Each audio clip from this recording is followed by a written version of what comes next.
Hello, and welcome to Gardener's World. Spring is slowly but surely rousing our gardens and stirring them into growth. We have an hour of celebration that will whet all our gardening appetites for the season to come. On today's program, Adam and Joe help a young couple revamp some unloved areas of their garden. Well, it's a bit like being at school, you want to pick teams. It's not a competition, Adam. Is it not? No. Well, You know, it will be a competition. We'll work into one. Carol revels in the beauty and variety of salvias in high summer. Not only do salvias bring vivid colour to the late days of autumn, but they also bring such an extensive range of colour. It's positively kaleidoscopic. Cut flower grower Becky Crowley shares her top tips from her base at Chatsworth House. As a cut flower grower, I grow tulips as annuals. So when we're harvesting them, what we do is we pull them from the bottom and hopefully the bulb comes out as well. And I get a really good result from dahlias that I grew from seed.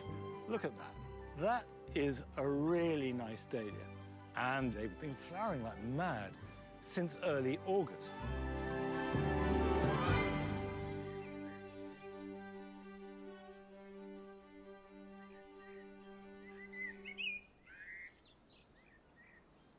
By mid-spring, the writing garden is frothing with flower, and everything is putting on surges of growth. I'm just tying in sweet peas in here. And you do need to just keep tying them up until the tendrils fully develop, and then they will entwine themselves on whatever you use to support them. And at this time of year, there is a real sense of summer just rolling in off the back of spring. And here in the writing garden, we've still got some cow parsley and these wonderful alliums, great bubbles of white flower, which the bees just love, and the silene. It is one of those plants that once it gets hold, which only takes about a year, it spreads like mad. But for the moment, I will forgive it all that for its sheer beauty and joy.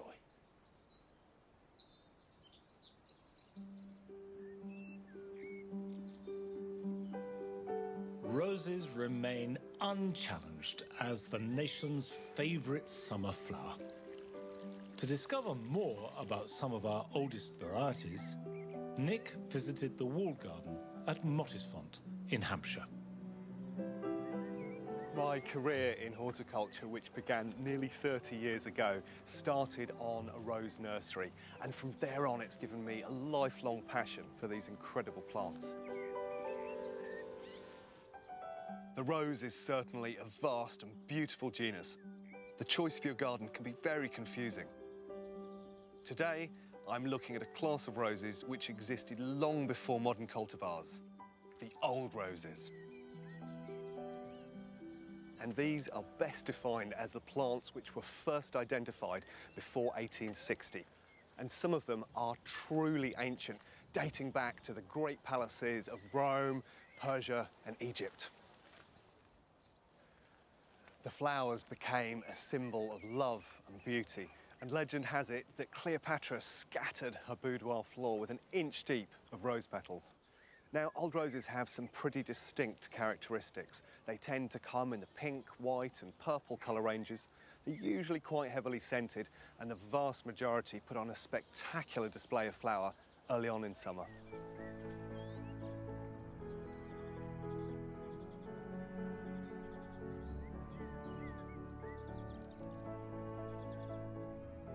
One of the oldest groups of cultivated roses are the Gallicas, and this is a fantastic example. This is the apothecary's rose.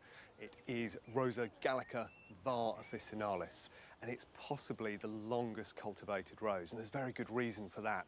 It had historic medicinal uses, and the clue is in the name, officinalis.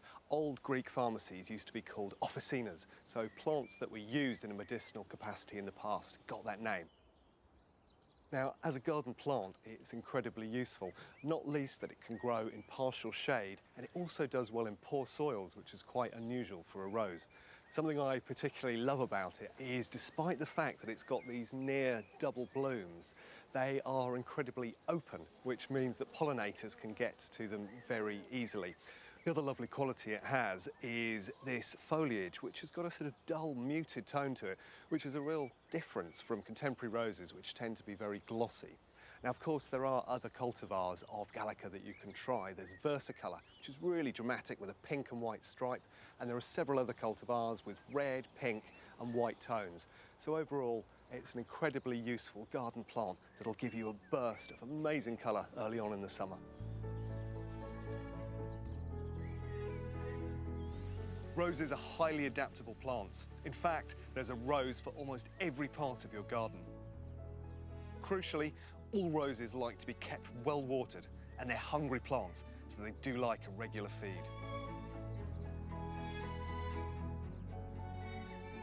Grown in the Middle East since antiquity, the damask rose really is something special. The thing that makes it unique is that it has the most extraordinary and arguably the strongest scent of all the old roses. So strong, in fact, that it was used to make attar of roses, which of course is one of the scents that you get in Turkish delight. Now, it has particularly useful garden qualities. It makes about a 5-foot plant. It has a sort of dull muted leaf, similar to the Rosa gallica. But there are many different colour forms you can grow in the garden. There are pale pinks like this, near whites, and then darker pinks as well. This is called Quatre Saisons, and it's very unusual amongst the damask roses. Most of the damasks will flower just once at the start of the season. This fella is really special. He'll keep repeating all the way through the season, which to my mind means it's a great plant for modern gardens.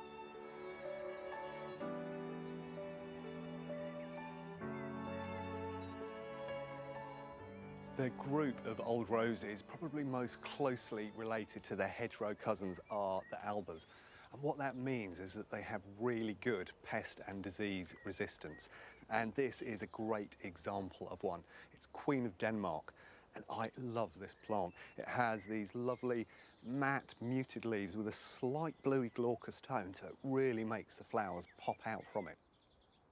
What's really special for me is the different stages that the flowers produce. So they start out as this delicate little bud, then they move to something that you could almost wear in a buttonhole, absolute perfection.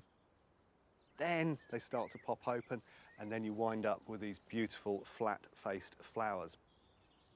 Now this will grow to 4 or 5 feet, as most of the albas do.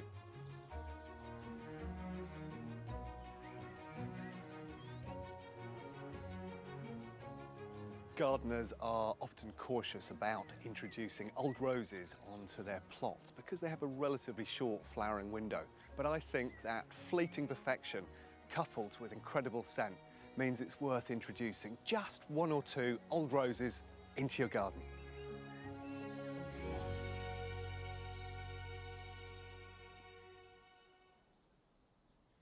Well, I completely share Nick's passion for roses, because there is one rule of life that will never change, which is that nobody can have too many roses. And I love the climbers too, and the ramblers. This is wedding day, climbing up the apple tree. A classic rambling rose, and is filled with a mass of clusters of white and touched with yellow blossom.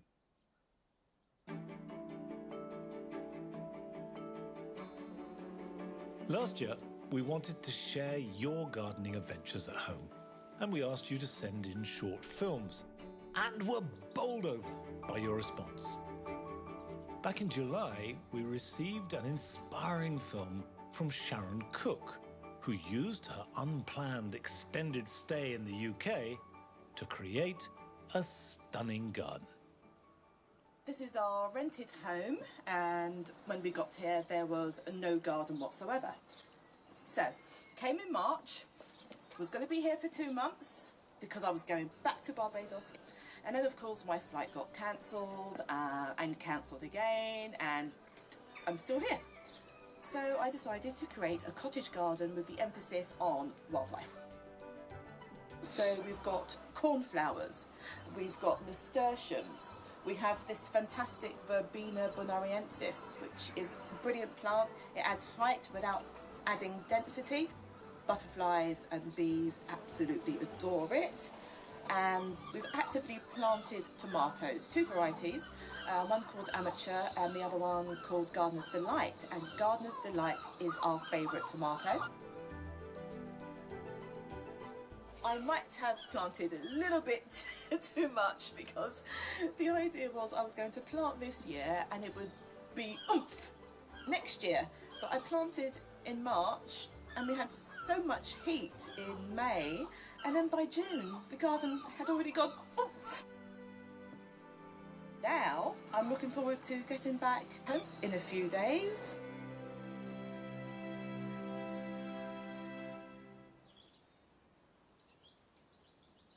Well, Sharon certainly proved that with a bit of hard work, you can be quickly rewarded with an incredibly beautiful garden. If you want to send your own film to us here at Gardener's World for the coming series, our website has all the details necessary, including some handy advice on how best to make your films. The sheer exuberant energy of spring flowering always amazes and delights me in equal measure.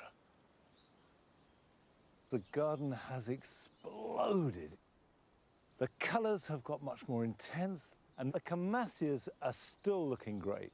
And what I've noticed about Camasias is that it takes a year or two for them to get going. By year 3, which is what these are, they've really hit their stride. Creating your own garden is one of the most rewarding activities for both the body and mind.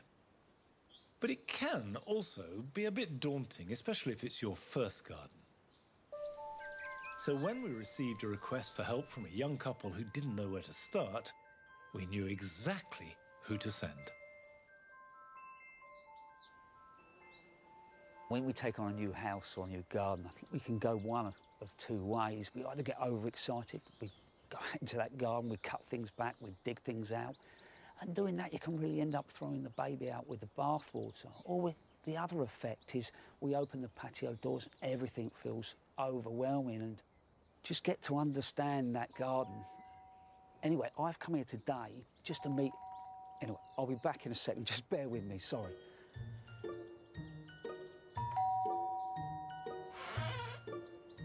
What are you doing here? What are you doing here? I'm here to do a garden. So am I, yeah. Monty sent me. What's he sent you for? You better come in. So you need some help, don't you? Does he think I can't cope or what? Well, probably. Seeing as Joe has turned up, we might as well make use of him. Nick and Ruth moved into their house with a 30-metre long garden a year ago, but haven't quite worked out what they want to do with it. Right, guys, you've now got 2 of us for a day, which is a nice surprise, I think. How can we help you? There's lots of things towards the back that it's just all overgrown. Everything's just gone a bit mad. I think it definitely needs some more colour in there. And for me, the terrace is such a great opportunity, but at the moment it's not looking very special at all. Well, it's a bit like being at school, you want to pick teams. It's not competition, Adam. Is it not? No. Well, Yeah, you know it will be a competition. We'll work into one. I thought maybe me and Ruth just go and check out the end bit, shall Brilliant. we? And we'll leave you two to do whatever you've got to do. Carry on.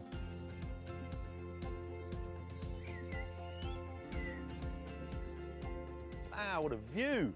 But it does definitely fizzle out. Yes, definitely. There's not a lot going on here. No, absolutely. And it'd be great to really make the most of this view and create a lovely space. How do you want it to feel? Potentially quite creative. I really love writing in my spare time. I have written a novel. Days like this, why not come down and do a little bit of writing? And is there a particular style that you're looking for in this area? Well, we're quite inspired by the Scandi theme, just to add a bit more of sort of modern tones and textures to it. Well, with that in mind, the boundaries are the first thing we really need to tackle.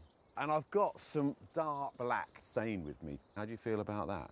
Okay, very interesting. I mean, it's quite daring, and some people might not go for it, but actually it can be incredibly effective. While Joe is being creative with that paint, I'm going to take a look at another dark corner of the garden. It's an overgrown, shady spot that needs a little bit of attention. So, Nick, am I right in thinking you've got a little bit more than just a general interest in this gardening lark? Absolutely, yeah. I'm an engineer by trade, but in my spare time, I'm actually studying my RHS qualifications. So. Fantastic. I mean, shady. Dry shade is definitely one of the biggest problems that people have in gardens. So if we get in there, get stuck in, and I'll just chat through some ideas as we're going. Super duper. All right? Yep. Come on. If you look at what the shrubs are doing, especially that choice here at the front there, it's really looking for the light. Yeah, it wants more light than what it's getting. And you look above, the canopy's quite heavy, isn't it, in the Acer? But if you look really closely, there's some dead timber in there. So I would go up into this tree and really start to thin it out. That will let more light into here, and that'll help that choice here out. Absolutely. And then some of the other shrubs, people just rip them out, but we could regenerate it. All you start to do is just actually find a little bud and just cut it hard back, and you'll end up with a decent shrub. All right? Super. And just another tip while we're here is just bringing in lighter colours. So if I grab this Digitalis, instantly that'll give us height at the back of this border, but it will really lift the area, you know, so the white really pops in the dark space. So I'm going to leave you with that, because Super. that'll keep you busy for the weekend, but we better go and get that back area done for you.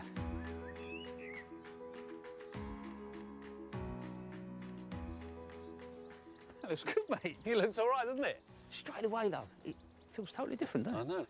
Dug up a few slabs, and actually the soil's not too bad underneath. There's not loads of concrete or hardcore, so we could think about planting into this as well. So if we get stuff laid out, work out where we want to put it, and then Yeah. we can move it out of the way and start to lift the slabs. Well, I'll tell you, I'll design it and you place it. How about that? We'll start like that, shall we? We'll see how it goes. Go on then, you take They're your nice, beloved aren't they? boots. They are They're beautiful. really nice. Right. What are you thinking, mate? Well, I'm thinking sort of some sort of structure here. Yeah. It could be nicely clipped. What, just in fours or something? Yeah, fours would be good. Yeah, a well, bit more impactful. Sorbus. Yeah. I reckon, I mean, that's a big beast, that eucalyptus. Yeah. If we could maybe just put something Right on the edge. right on the edge. And also to give a bit of privacy. yeah. Exactly, blocks that one out there, but also brings this tree down into the garden. And I think as well, this is quite exposed, this space. Yeah. So maybe if they do want a little bit of dappled shade, that would just provide it. And then maybe on that side, we keep that nice and open. Tied that back in, it's that fence. Yeah, by the Pyracantha. Great for wildlife, fantastic flower. Brilliant. Look at the greens already against the black. Yeah, it's beautiful. It's great, isn't it? Get a couple more of these, I've got an idea. Yeah, go on. So what about we put two up on the higher level, two on the lower level, and create like a buttress holding it together? I really like that. I'm glad I had that idea. Yeah, I thought it might be yours. It sort of will really break up the wall and sort of connect the two areas. And if it was nicely clipped, it'll give it that Scandi look. We are agreeing on things, Adam. Well, hang on, something's going to happen. Not quite right, is it? It's not quite right. The scent is just going to be contained within this space beautifully.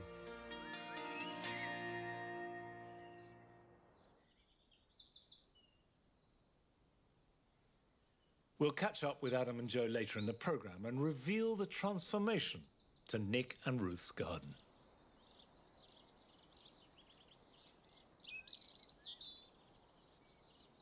In early summer, I was developing some new flower beds of my own.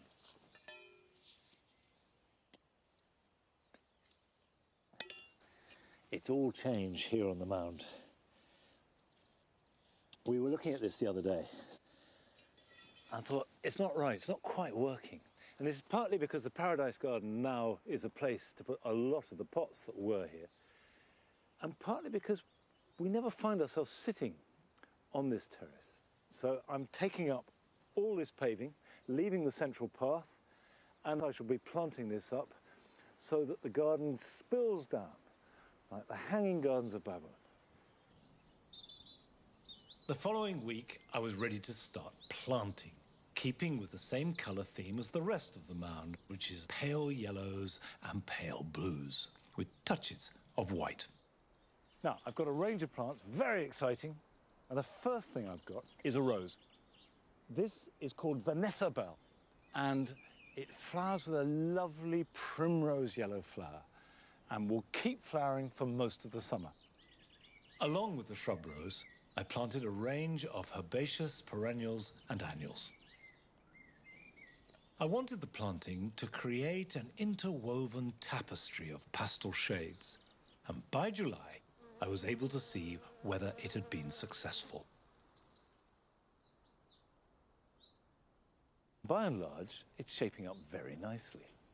Some things are looking fantastic. This Achillea martina, along with the rose Vanessa Bell, is a really good combination. And I like the way that the blues of the agapanthus and the lavender and even the purple of the thyme, which is really at its best and wonderful for bees, are picking up with the geranium, the nigella and the cornflowers. When planting any mixed border in your garden, most of us strive after a flow to the design, where the plants mingle and grow as if they've planted themselves. However, a cutting garden has a whole different set of rules, because after all, the flowers are a crop to be harvested. And yet, a well-tended cutting garden can be very beautiful. We went to meet Becky Crowley at Chatsworth House in Derbyshire, where she oversaw the growing of a huge array of cut flowers for the house. I used to come here with my family. I remember once just seeing this female gardener and just thinking, oh, I'd love that job. And I got the chance to come here to Chatsworth as a student and managed to get this job growing cut flowers. The cutting garden is a 1 acre site within a 3 acre kitchen garden at Chatsworth. I work with a team of florists, so the florists come here and cut all the flowers and they take them down to the private side of the house where the Duke and Duchess of Devonshire live. What the Duke and Duchess love is seasonality, so getting something that is really at its peak at that moment in time and having that to appreciate up close in the house is really special. To get as long a season as possible, it's really important to use lots of plants from lots of different plant groups. So I'll be using bulbs, including corms as well, hardy annuals, half-hardy annuals, biennials, perennials, shrubs.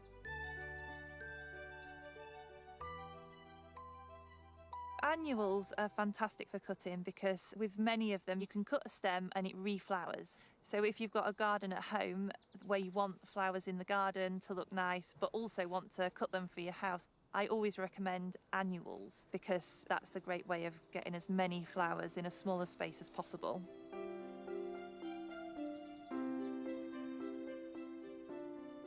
As a cut flower grower, I grow tulips as annuals. So when we're harvesting them, what we do is we pull them from the bottom and hopefully the bulb comes out as well. And that gives you a really long stem. I've tried in the past to grow tulips as perennials, and what I've found is that the vast majority don't perform as well in second, third, fourth years. By far the most fashionable tulip at the moment is Labella Pock. There's also a really beautiful one called Brownie that's a lovely double. And I'm trying a new one this year, another double called Amazing Grace, which I'm really happy with. To go with them, we've also got things like Ribes, Sanguinium and Camasias coming as well.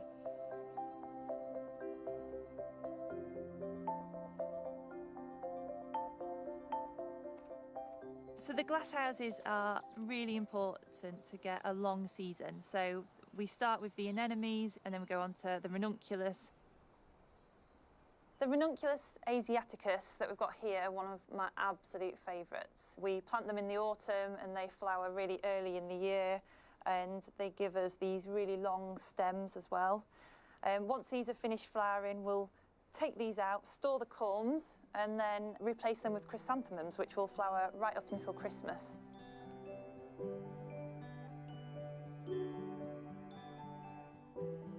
The These Icelandic poppies look really delicate, but by searing the ends of the stems in boiling water for about 20 seconds, they make a really good cut flower and last for ages.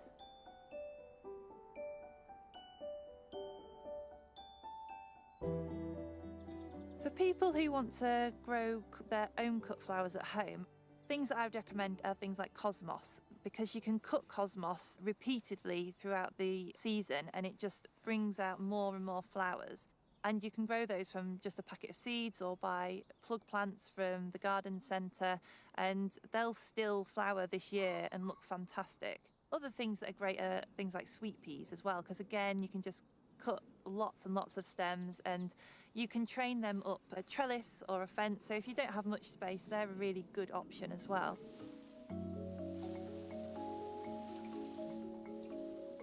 So late spring is a really busy time in the garden. So sowing the last of the half-hardy annuals. I'll even start sowing a few biennials. I've been taking lots of cuttings of dahlias.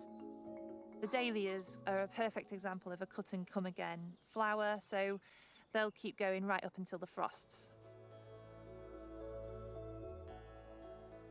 I'm always trying to achieve this seamless kind of succession of flowers, and each year it feels like I get a little bit closer to that.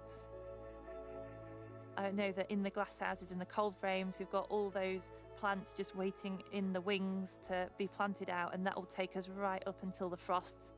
And that's really exciting as well, to know what's coming next.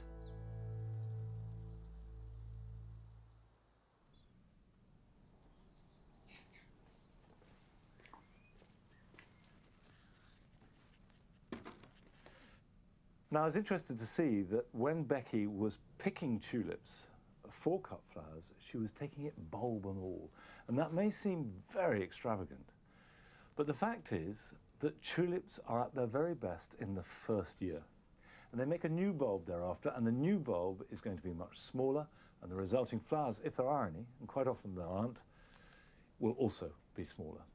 And if you're growing them in pots, the best bet is not to leave them in the pot. So what I do is use these either in borders or in long grass, and then buy new bulbs for a display next year. Now, the first thing to do is to break off the flower heads, and that will stop energy going into forming seed, so that what bulbs there will be as good as possible.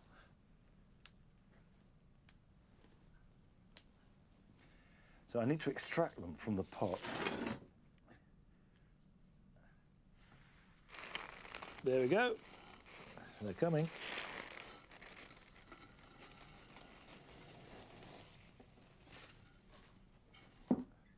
So if you take this and just put it straight in the pot like that, this now needs to go somewhere sunny. So the foliage and the stems can absorb as much light as possible and put the energy back into the bulb, and leave them until it's died right back.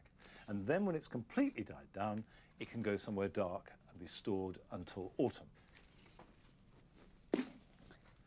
Now this leaves me with a really nice pot free to use for something else. And in fact, I shall be planting up my dahlias into the pots that had tulips, and once they're planted into the terracotta pot, it leaves me with a plastic pot to put the tulips in. So the whole thing has a nice circularity. Now, still to come on today's programme. Francis meets a man who has dedicated his entire allotment to his prize-winning blooms. I went to a dahlia show and the colour was amazing. When I seen the standard they was growing, I just walked away and said, I'll be back.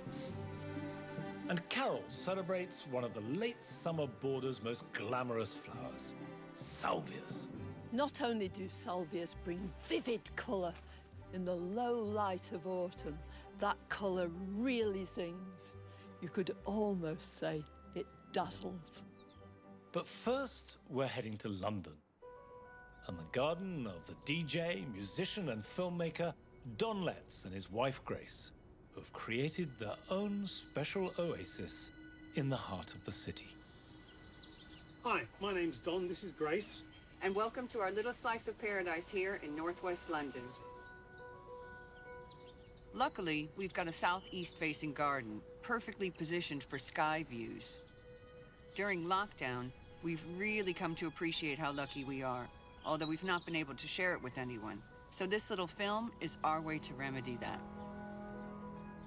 We've been here for about 25 years, and during that time, the garden's been a constantly evolving palette. Other than the lawn, such as it is, one rose bush and a small cherry tree, everything here is us. And guided by Gardener's World, it's evolved into an eclectic mix that's all about culture clash. So, from the get-go, there's contrast. I mean, I'm Black British and work with music and film. And I'm from the States and teach Pilates. And I guess the garden is where we come together. Well, to a degree, as my punk rock attitude sometimes grates with Grace's more traditional approach. And it's all reflected in the garden, albeit accidentally. There's a juxtaposition of textures, colour, form and style, with one side of the garden favouring flowers and the other an assortment of ferns. And it's all peppered with cultural artefacts from our travels around the world. In amongst that, we've created spaces to sit and relax. And to complete the cast, there's Casper and Spook. We've got small and delicate, we've got big and structural, and we've also got the BFG, the Big Friendly Gunnera. We got it as a baby in a pot, and it was probably the alien shapes it makes that caught our eye. But this is way before we read labels or tuned into the show. Anyway, for whatever reason, it ended up where it is now, which is lucky because we had no idea it would grow to be humongous, nor that it's normally found near rivers and lakes. So keeping it satisfied is quite a task, but nevertheless, it's become a much-loved member of our family. Maintenance-wise, besides water, it's occasionally fed with fish blood and bone meal, and in the winter it's cut back and mulched with its own leaves. And every year it comes back bigger and stronger. So much so we've taken to potting up bits and passing them on.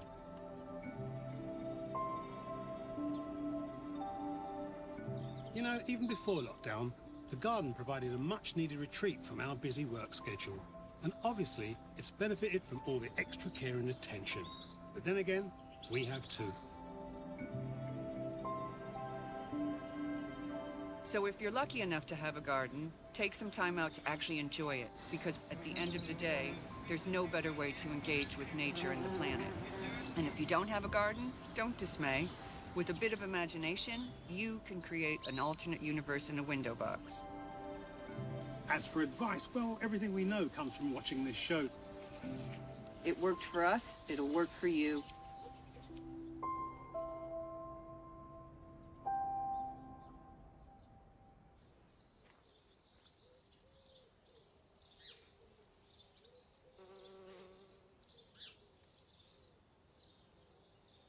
At this time of year, at Longmeadow, subtlety gives way to real intensity of colour, and none more intense than these agapanthus on the mound.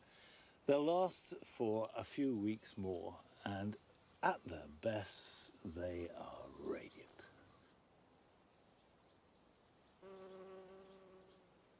By and large, there are two types of gardeners. Most of us are captivated by the range and diversity of as many different plants as we can squeeze into our gardens. But there are also a select group who become captivated by just one species or type of flower and become fabulously knowledgeable about them. Francis went to meet one such specialist whose love for his dahlias is all-consuming. When it comes to allotments, anything goes.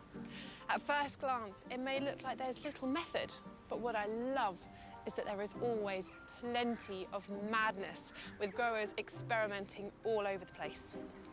Here, I'm told there's one allotmenteer whose plot really stands out. Brian Carter is a self-confessed dahlia lover. He's dedicated his whole plot to his highly prized blooms, which he's grown to show in competitions. Brian, 40 years of competitions. Have you ever missed a year? No way. No way. So what got you into growing for shows? I went to a dahlia show and the colour was amazing. And I thought, we'll have a go at this. First year was a disaster. Why? I didn't know a great deal about them, but when I seen the standard they was growing, I just walked away and said, I'll be back. I started off with 25 plants. It snowballed up to something like 900. Really? Wow. Well, I would love to find out what you need to do to grow prize-winning dahlias. Can I have a look? Yes.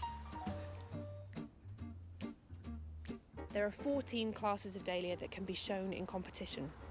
But Brian likes a bit of razzmatazz, so he concentrates on pom-poms, cactus, decoratives, balls, and water lilies. But one thing's for sure, they must be in tip-top condition. So what are the judges looking for in an absolutely perfect flower? It's got to be neat. Tight centre. Okay. That centre's gone. You can't show that, it's gone too far. Okay. So but you see how it goes back? Okay. Right to the stem. So this one could potentially that- get selected. That's not out yet, but when it does open, it's... Oh, wow, so that's too early, that's too late. Yeah. Yeah. So it's got to be You're- absolutely perfect. It's got to look like that Saturday morning about 10 o'clock when the judges go round. The judges expect to see a specified number of each cultivar looking perfect. So with this mini decorative, for instance, Brian needs to find 10 identical flowers.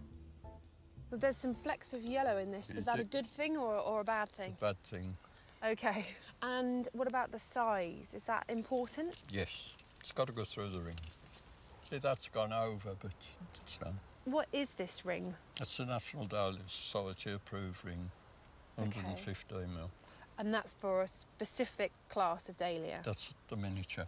Touches the ring, NIS, not a schedule. Disqualified? Yeah. So why have they come up with this ring system? We were stopping people growing oversized. Bigger isn't better. All about quality. Yeah, that makes sense.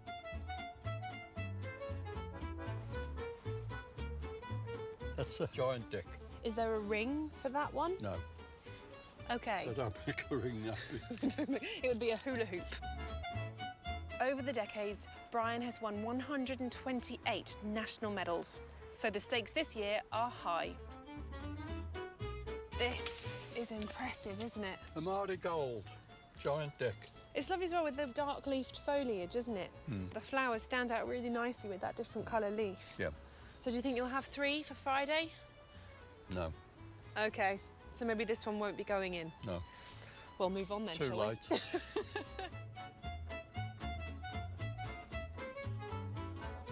So is this one that you're a bit happier with? Yes, Canora Valentine, full-size bloom, nice centre. It's always in the first 3. I can see why. What category is this one? Large deck. OK. Wherever I go, I take my large decks. Is that your favourite ones? Yeah, that's perfect. OK. Do you think you'll have 3 of these for the show? I hope so.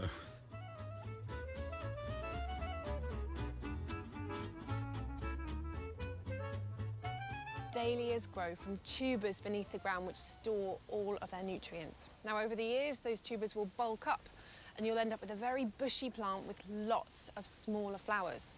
But Brian doesn't want small flowers for his shows, so he has a nifty trick. He'll take cuttings from those tubers in the spring and grow a single stem, and then he'll pinch out any side shoots, nurturing just this flower at the top, which means he'll have much bigger and much more refined blooms.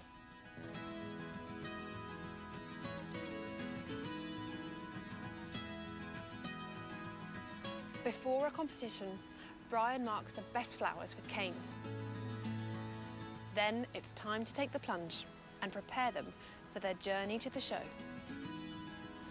So you're taking a nice long stem. Yep. Of course, it's at an angle, right? It's to take water. Oh, I see. So because it will sit like this on the That's bottom, right, yeah. that makes sense. Yeah. And then what's the next stage? Cane. Put the cane. And is that just to keep the stem really secure and sturdy? Yeah. Right, it's ready for crating. Push the knife in, below the water line. That's bled now. It's full of air. If I bleed, it'll last all week. But if I don't, 2 hours' time, it'll just collapse. That is secure now. You can take the bends as fast as you like now. Oh, yeah.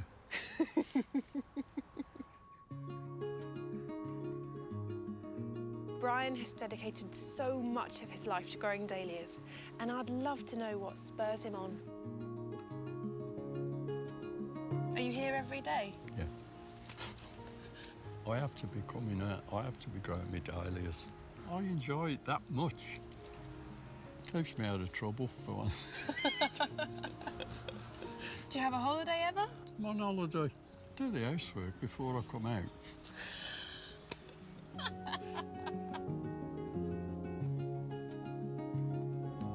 I have to say, there aren't many allotment plots in the country that look better than yours. Absolutely stunning.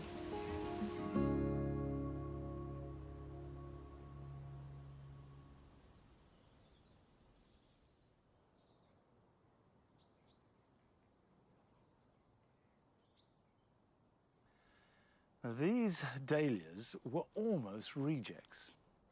This bed here is composed of plants that were either too small to plant out in the jewel garden, and we didn't think they would cope in the hurly-burly of the borders, or there were ones that we'd lost the label and we weren't quite sure what colour they would be.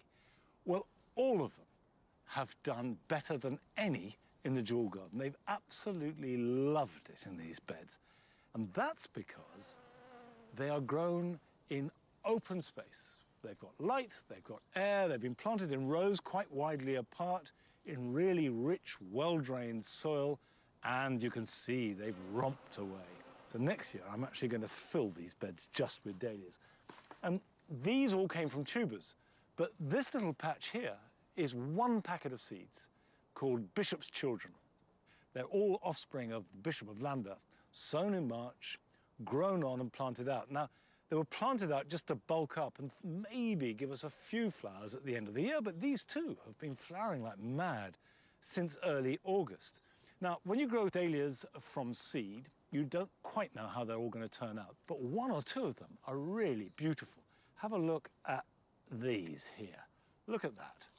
That is a really nice dahlia. I like the way the petals are spaced. I like the colour. It shows you that dahlias can and perhaps should be raised from seeds as well as tubers.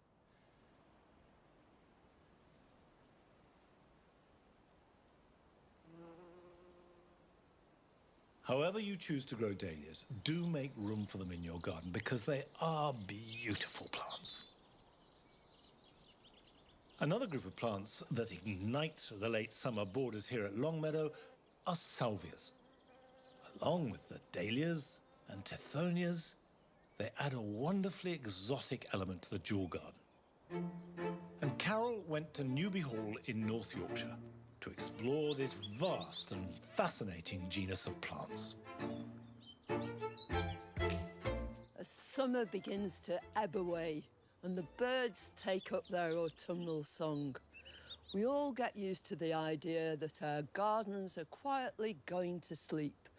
Colours begin to mellow, everything softens, but there's one exception, and that is the salvias.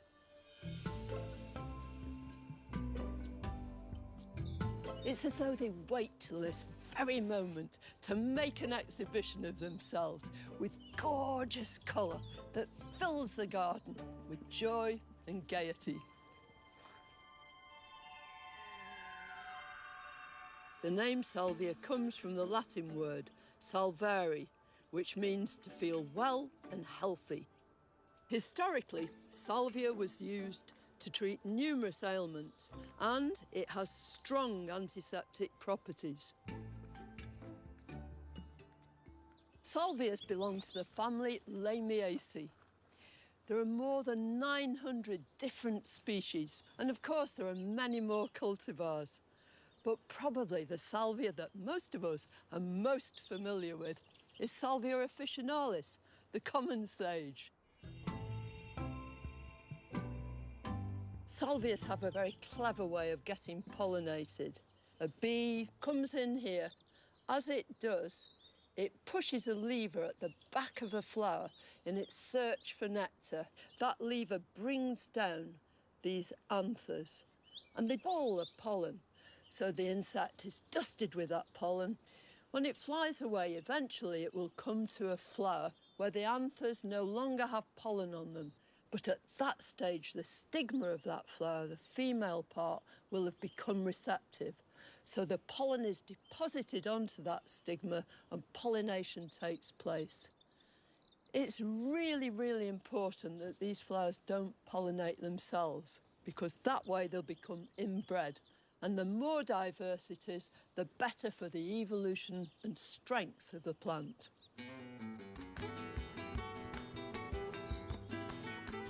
There are salvias from almost all over the world, but at this time of year, the majority of plants in full flower hail from the Americas.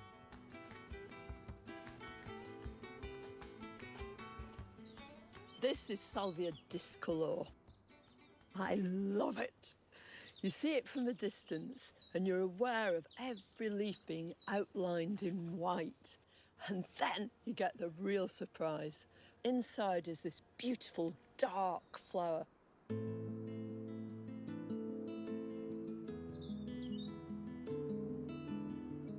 Outside a small Mexican town, botanists discovered naturally occurring hybrid salvias, spontaneous crosses between Salvia greggii and Salvia microphylla. The town was called Jame, thus the hybrids were named Salvia cross Jamensis. This is Salvia jamensis Sierra San Antonio. It makes a short, bushy plant smothered in flowers of the most delectable peaches and cream colour.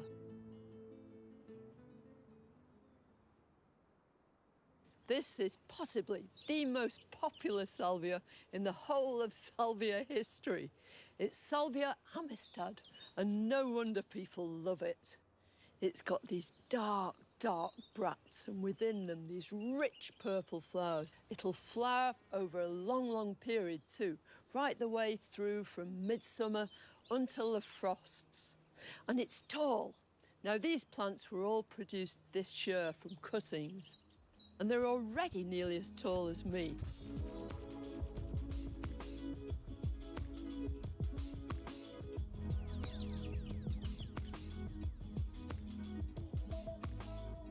Salvias have to be amongst the easiest plants there are from which to take cuttings. You can do it at almost any time of year, providing you've got good green growth, and just cut under a leaf node. Or side shoots, which you can actually detach with a heel, and then straight to the potting bench, and we'll pot them up. So I've already got some lovely gritty mixture in here because you want decent drainage. And then, first of all, I'm going to just neaten that heel, because if you leave it too long, it can cause your cutting to rot. Take off the bottom leaves, and then in here, just nip out that growing shoot. You can use anything to dibble them into this pot, so down to a decent depth. And then push them in so they're down to the base of those leaves.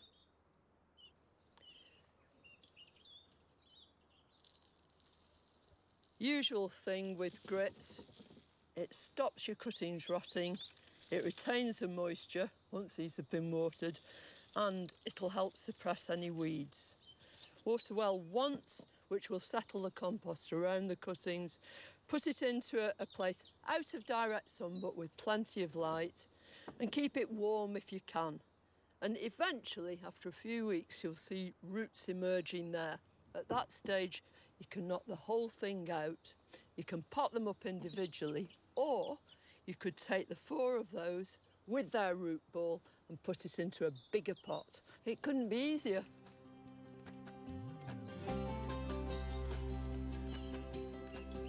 Salvias are incredibly easy to cultivate. Their major requirement is sunshine. Water them really well and then let them go.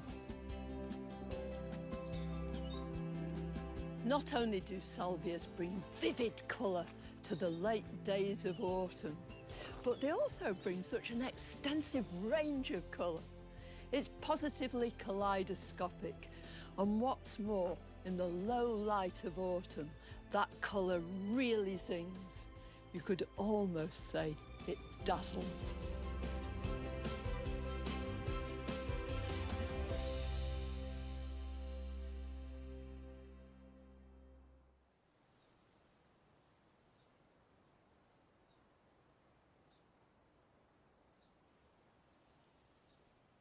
This is Salvia dombia. It was given to me last year. And I grew it, but it didn't flower. Whereas this year, the flowers have started to appear, and it's been well worth the wait, because you have these magnificent, long, red tubes of petals emerging from a dark, sort of chocolatey calyx. In fact, it's said to be the largest salvia flower in cultivation. And the plant originates from high up in the mountains in Peru and Bolivia. And in the wild, it will reach 7 meters tall. Well, in cultivation, apparently, less than half that. But it's still a really statuesque salvia.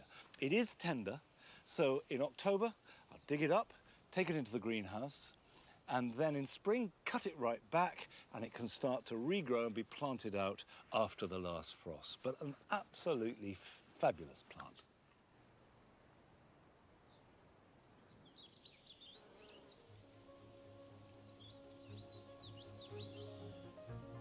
Earlier, we saw Adam and Joe visit Ruth and Nick in Leicestershire to help them transform their garden into a space that worked well for them. Now they've got the groundwork in, we rejoin them, just as they start with the planting. Having decided on the overall design, it's time to lift the paving and dig out for the new planting areas. We're going to take out those pockets for planting, back to soil, and introduce topsoil with a lot of organic matter. Nick and Ruth don't like the hedge at the back, which is messy and half dead. So we've decided to take it out to make the most of the view beyond. You're right, you can keep going. You'll go in a minute. All right then. All done. Did it feel Scandi to you, Ruth, all of this? Well, I think it'll be a little bit Scandi when it all comes together. And I'm thinking we've got to echo that time over there. Oh, look at you, see, look at that. echo. I'll tell you what, working with you most of the day, it feels like there's an echo.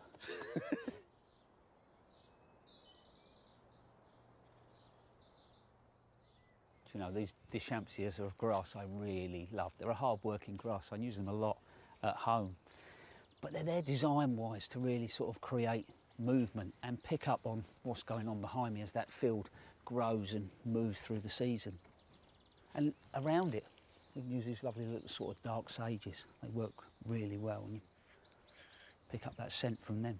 And again, they're not just sitting in one place, they're repeated all the way through the space. Here you In are. fact, you can dot them in. Look, there's a little gap there. Lovely. These beech will hang over and hide the wall once they've fully matured. I want to cut them into a crisp, modern cube shape.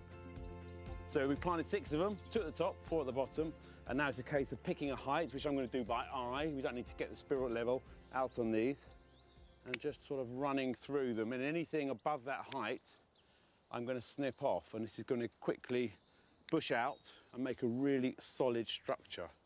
And it's going to look fantastic. And the nice thing about beech, you get a wonderful fresh green in spring, and in the autumn you get those coppery tones coming through, which is going to work beautifully and really impose some geometry onto a garden like this to hold it together all year round.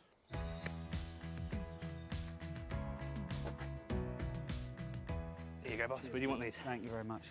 I'm going to start that one over there and just work them across the area. So sometimes when you're putting plants together, not just isolating them, working them across the whole site, gives it quite a natural feel. And then here we've got some, well, perennial plants that will just add lots of colour and interest through the summer. We've got foxgloves, 3 foxgloves there, which will just come up, and they're going to link to some of the foxgloves in the rest of the garden nicely. And this lovely thalictrum. It's an amazing deep purple stem. And next to that, this allium, which looks great against that fence, doesn't it? Yeah, it really pops out the colour. Yeah, it's beautiful. So I think that's working really nicely. And then at the back, we're going to put in this climber, Tracheospermum jasminoides, but a sweet jasmine scent. And it will just fill this space with fragrance in the summer evening, which is beautiful. But it's also evergreen, but it's a well-behaved evergreen. Fabulous.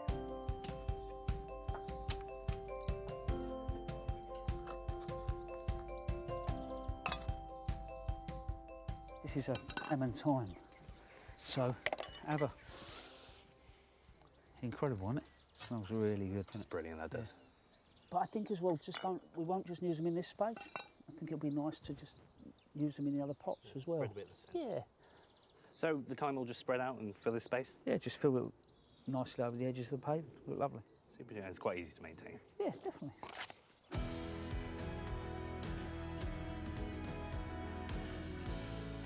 We've created planting pockets, filled them with ornamental grasses, herbs, softened the boundaries with climbers and other plants. Put in beech hedges to add structure and help create that contemporary feel that they're after. I've never really designed with anybody, or, you know, it's a... You've enjoyed it though, It's hard to do it by You can see committee. that in your I know, I've really enjoyed it. Well, actually, I think it's all about the results. I would put a decent day's graft in, and I think it's given them exactly what they wanted, isn't it? Yeah, I think it works really, really nicely, actually. I mean, just lifting a few slabs, painting a bit of trellis. Planting picks up what's going on in the field out Yeah, there. well, I think that this transformation, you know, and I think a lot of people wouldn't be bold enough to get rid of their boundary and their little block wall and just open it out to that view. I mean, and they're getting married, and I think this is a lovely wedding present for them, isn't it? It is, isn't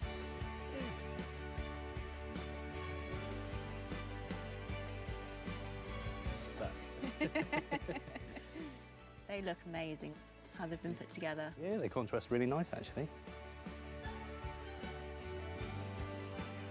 We were incredibly lucky to not only have one Chelsea Flower Show winner, but two. They created an amazing design for us. And they've taught us a lot as well. Exactly. And me especially. Yeah. That view is just absolutely incredible. I love it.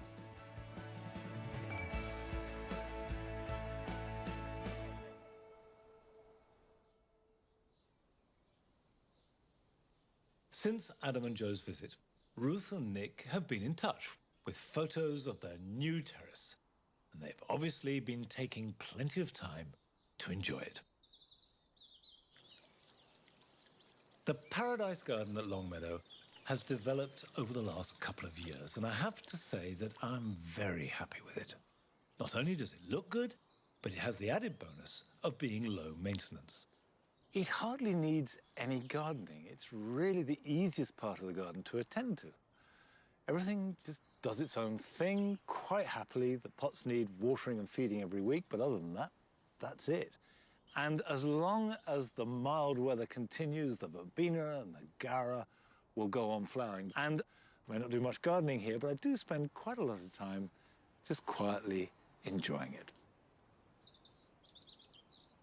Let me just remind you to please do send us your own films of your garden via our website. But I'm afraid that is all we do have time for this week. However, we will be back with you in 2 weeks' time for another celebration of gardening. So until then, bye-bye.